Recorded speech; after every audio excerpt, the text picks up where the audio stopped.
Footprints in the dirt. Jake woke up early that morning, just like always. He stepped outside his small wooden house and stretched. The air was cool. The sky was still turning blue. Birds were singing in the distance. Everything felt normal, until he looked at his garden. His eyes narrowed. Something was wrong.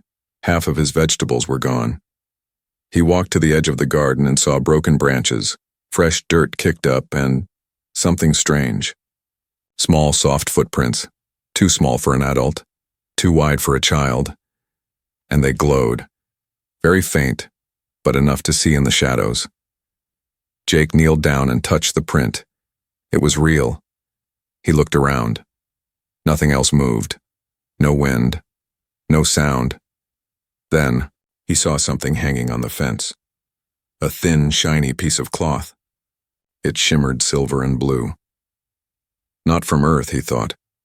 He had never seen anything like it before. He stood up slowly. Someone, or something, had been in his garden last night, and they were hungry. That night, Jake didn't sleep. He sat in a chair behind his window, a cup of hot tea in his hands, the lights off. His shotgun leaned against the wall nearby just in case. But deep down, he didn't feel fear. He felt curious. Around midnight, he heard soft rustling outside. He moved quietly to the back door and stepped out. He stayed low.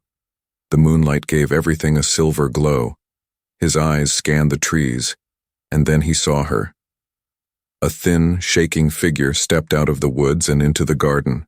She looked side to side like a wild animal. Her skin was pale blue and rough, and her arms were long and bony. Her hair hung in thick, tangled ropes down her back. She was not human, but she looked tired, starving. She bent down and began pulling carrots from the ground, fast and desperate. She stuffed them into a cloth bag, not noticing Jake, but he took one step forward, and a dry branch cracked under his boot. She froze. Slowly, she turned her head. Their eyes met. Hers were large and glowing like golden suns. She didn't run. Instead, she dropped the bag and fell to her knees.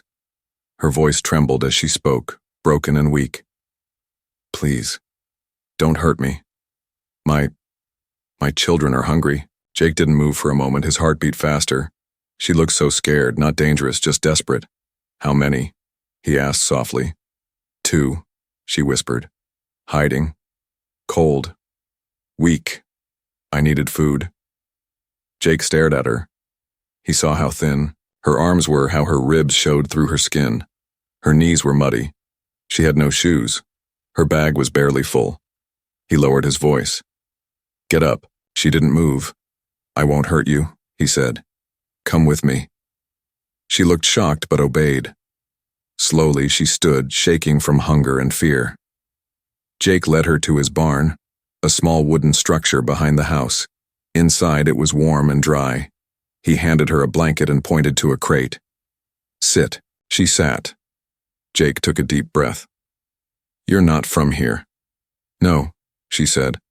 We crashed. Months ago. My mate died. I ran with the children. We hide." Jake handed her a bottle of water. She drank it like she hadn't tasted water in days. "What's your name?" he asked. She paused. "Riva." Jake nodded. "I'm Jake." Riva looked up at him with tired eyes. "You won't turn us in?" Jake shook his head. "I don't call the government on starving mothers."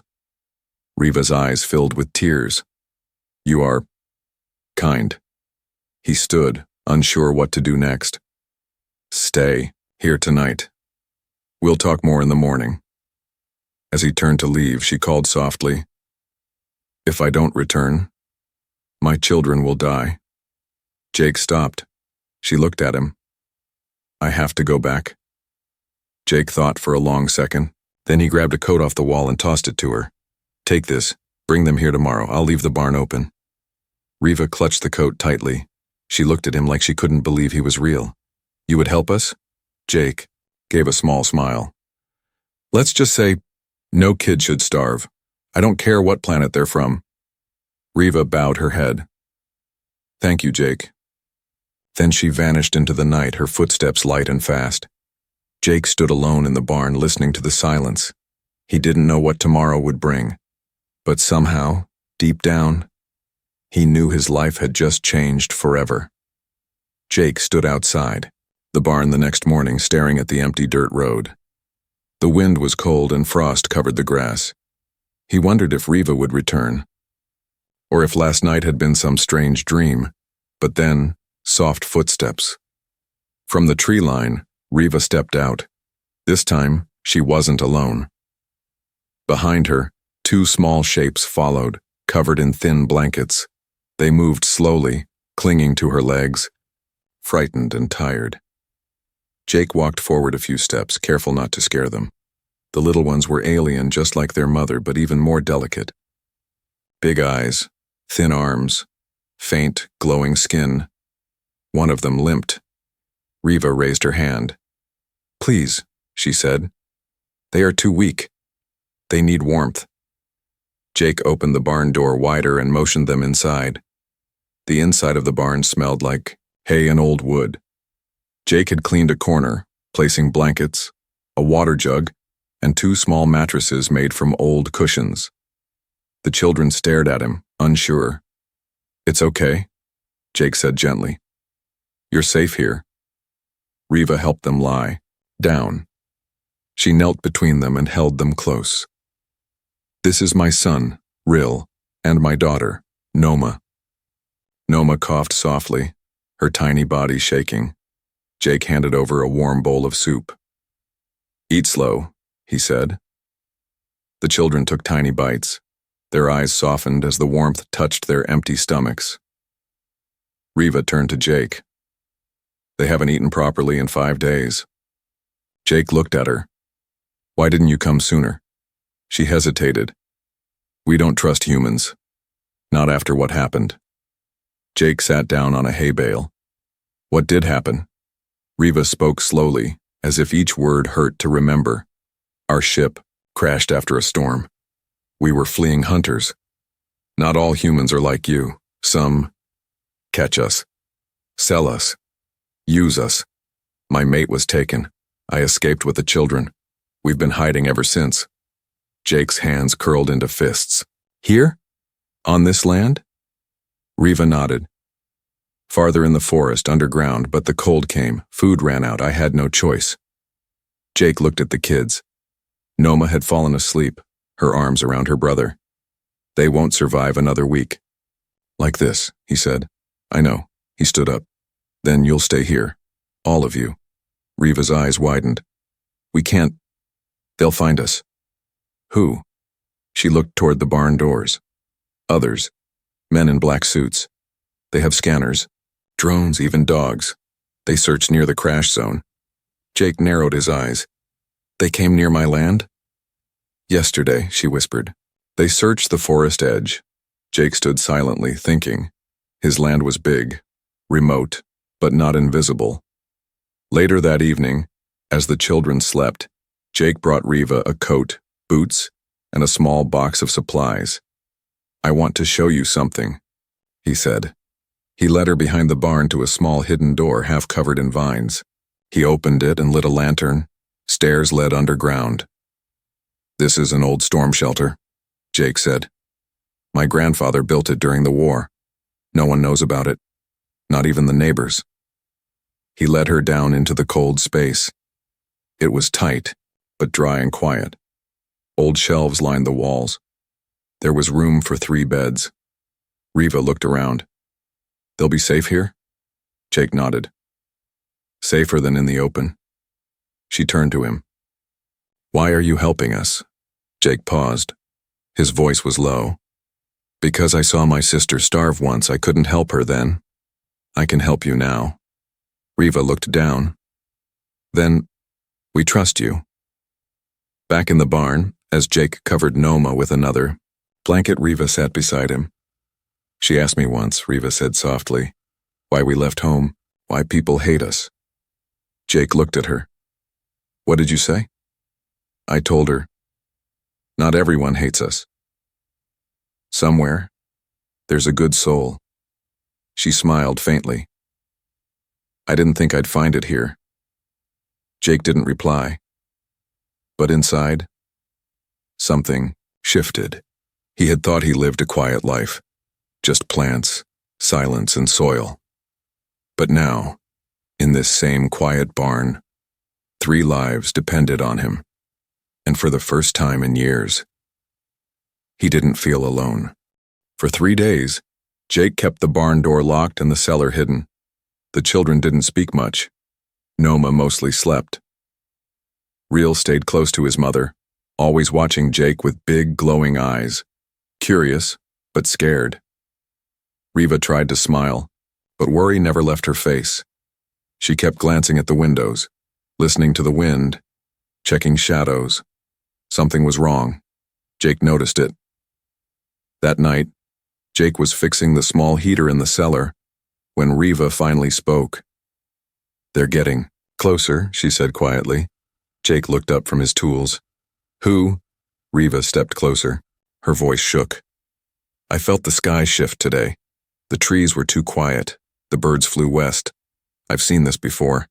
They're scanning the area." Jake stood, brushing off dust. "We'll stay underground. They won't find you." Riva didn't look convinced. "They're not human hunters, Jake. They're trained. They use scent drones. They don't knock. They break doors." He stared at her. "Why you? Why your family?" She lowered her eyes. "Because we escaped the experiments." Jake's heart froze. "What kind of experiments?" Riva looked away. "Painful ones. They take our blood, study our minds. They say it's for peace. But peace never needs cages." Jake clenched his fists. "They won't take you. Not while I'm here." The next morning, Jake was stacking firewood when he noticed it. A black SUV parked far down the dirt road just outside his property. Not moving, windows tinted. He didn't panic, not yet. Instead, he picked up the wood, walked back to the house, and entered the cellar calmly. "They're here," he said. Riva didn't ask who. She already knew. Jake turned to Real and Noma. "I need you to be brave. Can you do that?" Real nodded, his small hand gripping his mother's tightly. "We are always brave." Jake gave them both a firm look. "Stay in the cellar. No noise. No light, I'll handle it." Riva looked at him scared. "If they hurt you, they won't." "I'm just a man with a garden," he said with a tight smile. "Let's keep it that way." Minutes later, a knock came, not soft, not polite. Jake opened the front door and saw 2 men in black coats, holding tablets and wearing earpieces. Behind them, a strange drone hovered, its red sensor blinking. "Good morning," the taller man said. "Mind if we ask a few questions?" Jake leaned on the doorframe. "Depends. Who's asking?" "Environmental agency. Just routine scans. We detected unusual soil activity nearby. Strange radiation. Maybe an old crash. Heard anything?" Jake shook his head. "Just frost killing my tomatoes. Want to see my carrots?" The agent didn't laugh. He typed something on his tablet. "Do you live here alone?" Jake's eyes narrowed. "Always have." The shorter man stepped forward. "Any signs of trespassers? Maybe animals?" Jake shrugged. "Had a raccoon steal corn last year." The drone moved past them, scanning the porch, the windows. Jake's heart pounded, but he stayed calm. "Mind if we take a quick look around?" the tall man asked.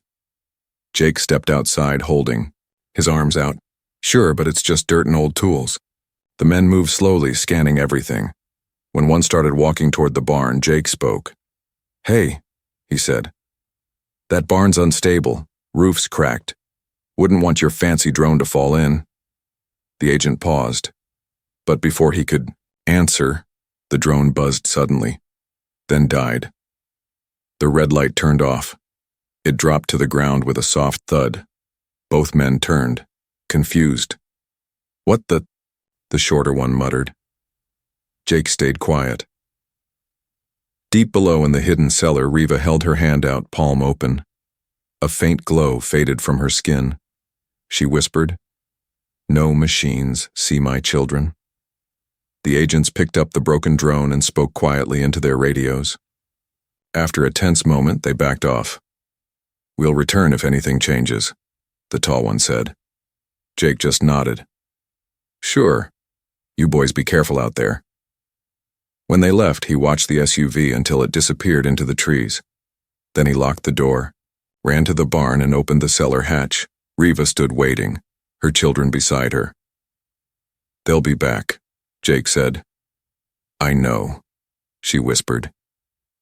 Jake looked at the two children, still holding each other. They saw your strength today, he said to Riva. Now they'll want more. Riva nodded. Then we don't run anymore. Jake took a deep breath. Then we fight smart. For the first time, Rill stepped forward and held out a small stone. It glowed faintly in his palm. What's this? Jake asked. Rill looked up. My father's memory. It shows you the truth. Jake touched the stone. In an instant, he saw a flash of light, a memory, men in white coats, alien screams, cages, and then Riva breaking out, holding her babies close, running under gunfire. He gasped and stepped back. I believe you, he said. Riva placed her hand over his. Now we survived together. The snow began to fall that night. Soft at first, gentle flakes drifting down from a steel-gray sky. But by morning the fields were white, and Jake's world had turned quiet and cold. Inside the cellar, the children huddled together under warm blankets. Riel drew strange symbols on a fogged window using his finger. Noma giggled softly, watching them glow and fade.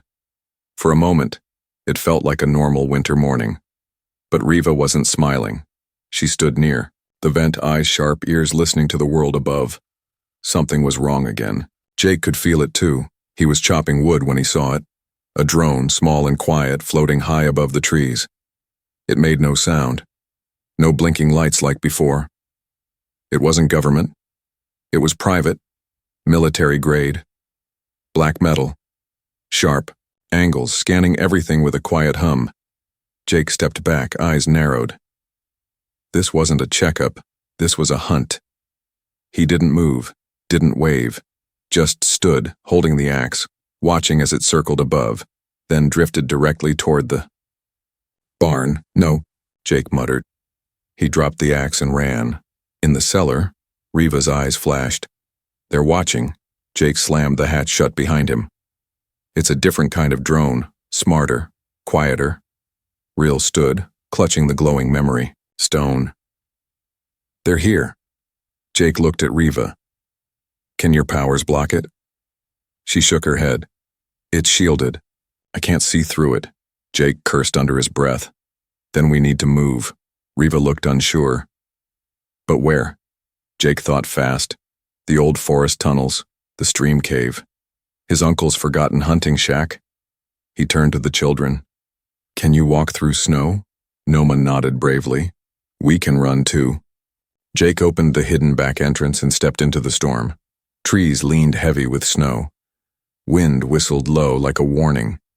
He led them across the field, hidden under a thick wool tarp. Tiny footsteps were erased by the wind behind them. The drone floated by overhead, silent, watching. But Jake never looked up. He kept his eyes on the trees.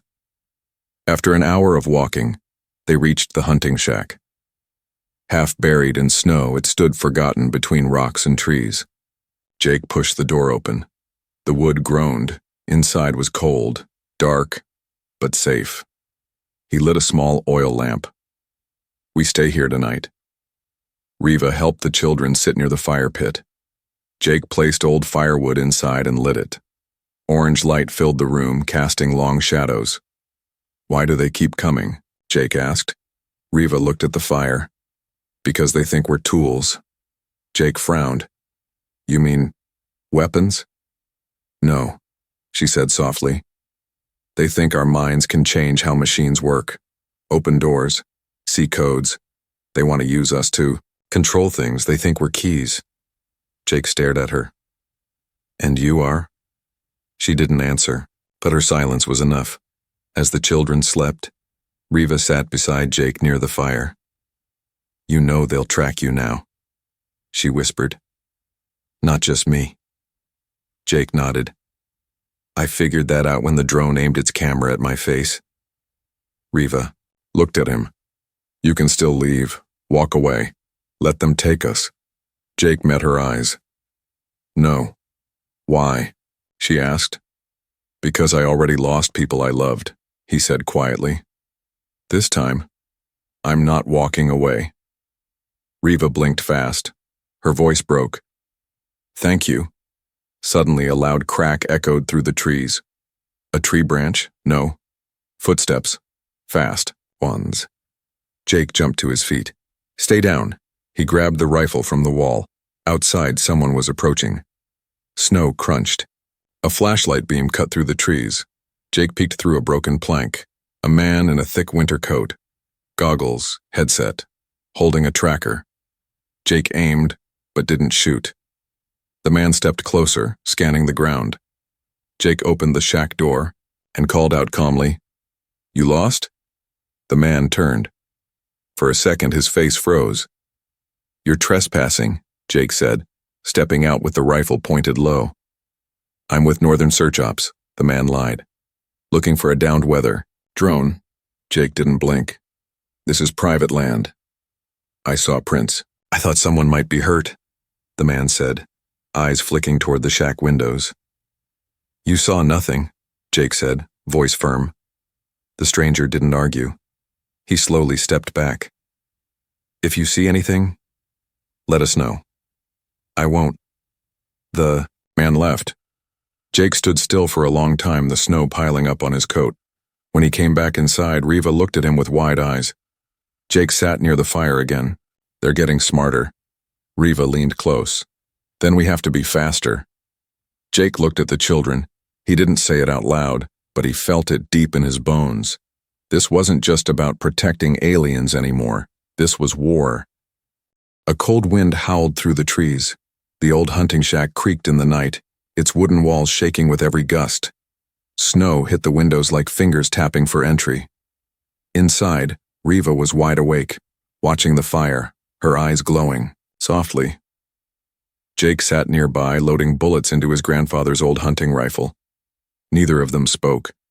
They didn't need to. Something was coming. That morning, Jake found strange marks near the shack.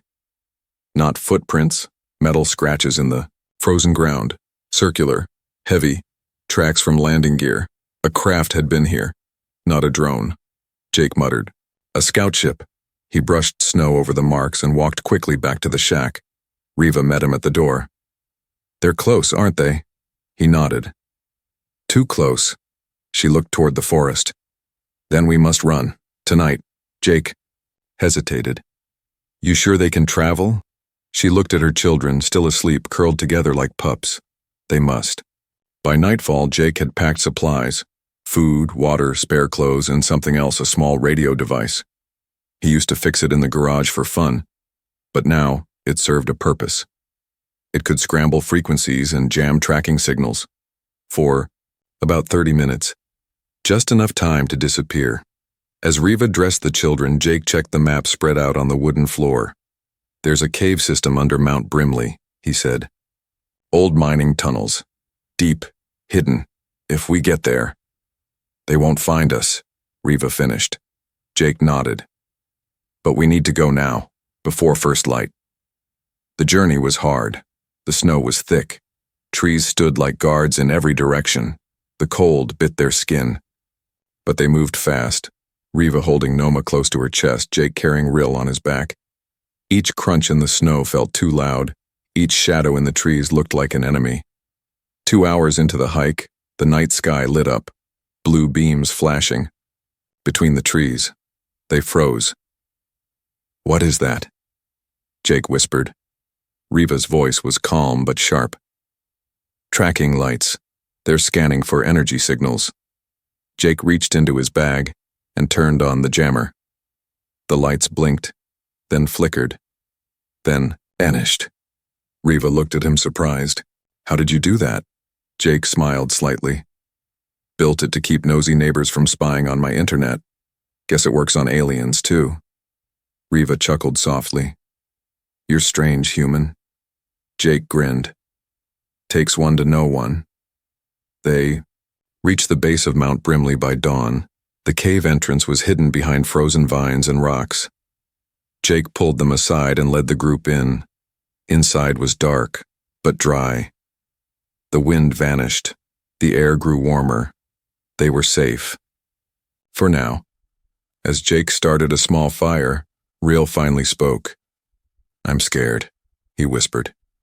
Jake knelt beside him. Being scared doesn't mean you're weak. It means you're smart. Real looked up. Are you scared? Jake smiled. All the time. But I never let it stop me. Real nodded slowly. Later, as the family rested, Riva sat beside Jake watching the firelight flicker on the cave walls. I had a brother, she said softly. Before the war. He was brave like you. Jake looked at her. What happened to him? They took him. For study. They said he had a strong mind. He never came back. Jake didn't speak. She looked at him. You remind me of him. Jake gave a quiet smile. Then I'll try to live up to that. Suddenly a low hum. Jake stood. Riva's eyes widened. They found us. The jammer had shut down. They had 30 minutes, and time was up. A distant voice echoed from the cave entrance, cold, robotic. Return the specimens. You're trespassing. Final warning. Jake grabbed his rifle. You're not taking anyone. The cave trembled as metal boots stepped closer. Riva stood tall. Jake, it's time. She placed her hand on the wall, and suddenly, the cave changed. A wall of blue light formed behind them, blocking the tunnel. Jake stared. What is that? My last gift, Riva whispered. A memory shield. It makes the cave vanish. To their scanners. Jake turned to her. You had this. The whole time? No, I had to remember it. That took time. The soldiers outside stepped into the entrance but found nothing. Just cold rocks and empty wind. Inside, hidden behind memory and stone, Jake held the children close. Riva stood guard, glowing faintly. The war wasn't over. But tonight they had won a battle, and they had lived to see another sunrise. The cave was quiet. Too quiet, even the fire refused to crackle. Jake sat against the stone wall, his rifle resting across his lap. Riva stood at the mouth of the tunnel, unmoving, her glowing eyes locked on the shadows. The children slept between them, curled up under Jake's jacket. The warmth of their tiny bodies was the only comfort left in the cold silence. Midnight was approaching, and so were the hunters. They came without sound. No footsteps, no voices, just a shift in the air. Jake felt it first, like pressure in his chest. Riva tensed, her hand slowly lifting, fingers spread toward the tunnel. Movement, she whispered. Jake rose to his feet. From deep within the darkness, a red beam blinked once, then again. Then a voice, cold and hollow, echoed into the cave. You have been warned. Surrender the specimens. Jake stepped forward. They're not specimens, they're children. Another voice responded, metallic and emotionless. Unauthorized life forms, collected or eliminated. Last warning. Jake glanced at Riva. How many do you think?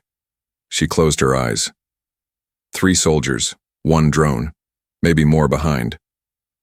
Jake exhaled slowly. Then we make a stand. The first flash came fast. A laser beam hit the stone wall, blasting it into dust. The children screamed. Jake pulled them behind a rock and fired blindly into the darkness. Riva raised both hands. Her skin glowed bright blue. With a loud hum, a wave of force shot down the tunnel, knocking the drone backward and shaking the walls. Jake fired again. This time, he heard a shout. One of the soldiers was hit. Suddenly, gas filled the tunnel. Gray. Choking mist, Jake coughed hard. They're trying to smoke us out. Riva knelt beside him. Hold your breath.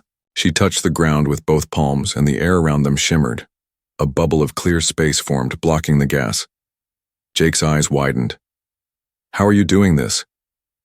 I was a healer, she whispered, before I became a fugitive.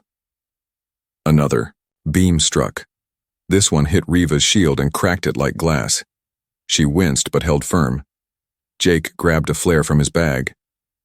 I have an idea. He lit it and tossed it down the tunnel.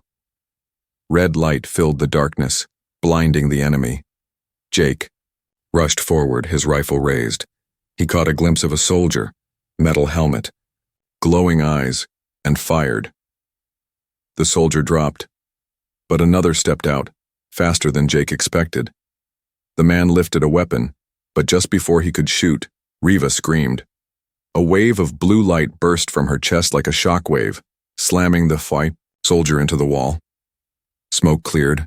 Only one figure remained, a commander in black armor, taller than the rest, carrying a strange pulse weapon. He walked slowly, fearless. Riva stumbled back. He's not human. Jake stood beside her. Then, neither are we. He handed her the memory stone. Can this help? She took it and pressed it to her chest. The stone glowed, pulsing with warmth. Suddenly her body lit up with silver energy. The commander fired. Riva didn't move. The blast stopped in midair, then reversed, striking the commander instead. He screamed, armor cracking, and collapsed. Silence returned. Jake dropped to one knee, gasping. Riva looked pale. Her glow was fading. Are you okay? He asked, holding her arm. She nodded weakly. The stone. It was all I had left of him. My mate. His power is gone now. Jake looked at the children, still huddled behind the rocks. But you're still here. She smiled softly. Because of you. Jake helped her sit.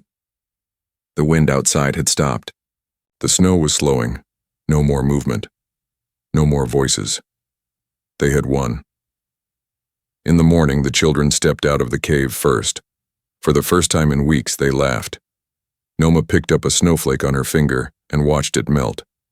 Jake stood at the cave mouth, rifle slung over his shoulder, eyes tired but proud. Riva walked beside him, leaning lightly on his arm. They'll come again, she said. Jake nodded. Let them. He turned to look at her. We'll be ready. Riva glanced at the sky where clouds began to clear. We survived midnight, Jake smiled. Now let's see the morning. The forest was quiet. For the first time in many days, there was no drone in the sky, no sound of machines, no footsteps in the snow. Just birds.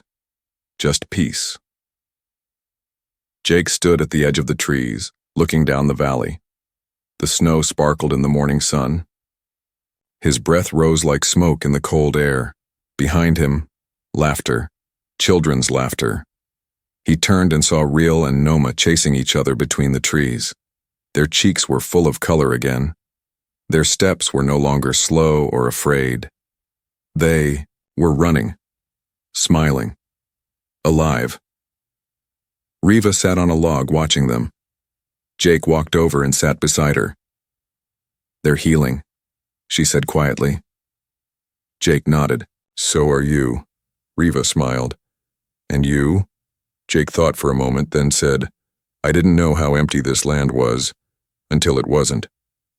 Later that day, they returned to Jake's house. The barn was still standing. The cellar was untouched. The broken drone pieces had been buried under snow. It was like nothing had happened, but everything had changed. Jake made soup while the kids sat at the table drawing strange alien symbols with crayons he found in an old drawer. Noma drew a picture of the cave with Jake standing tall beside her. She pointed at the figure and asked Riva, What do we call him? Riva looked at Jake for a long moment. Call him what he's become, she whispered. Noma turned back to her drawing and wrote one word in bright orange crayon. Family. That night, a small ship landed quietly in the forest. Not loud, not threatening, peaceful. It was Riva's signal. A few survivors from her people had received it. They were coming, not to fight but to take her home.